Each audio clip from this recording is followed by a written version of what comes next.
What are your earliest memories of growing up here? My earliest memories are of living in here and looking out at Christmas time and thinking how wonderful the snow was. And there's a bathroom window there, used to be, and when you looked at it, you could see the spire of Kingsimpton Church. So that's my earliest memories, really.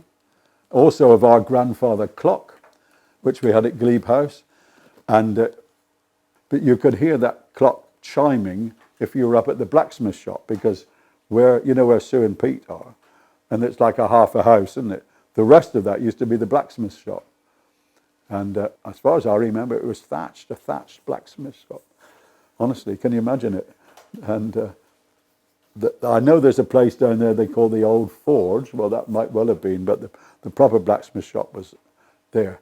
And what was I going to say? We were talking, you were saying how you could hear the grandfather clock. Oh, the grandfather clock, yes. Well, that grandfather clock had been at Huxford Farm.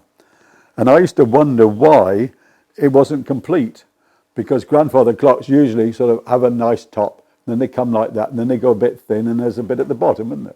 But there was no bit at the bottom.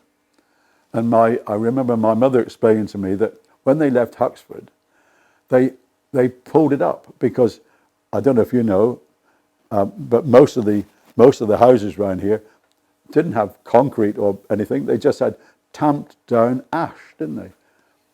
The floor was made of ash. And if you've got a tall grandfather clock, you can't put it in one of these little cottages. So they dug a pit. So when they bought the grandfather clock, they dug a pit and put it in.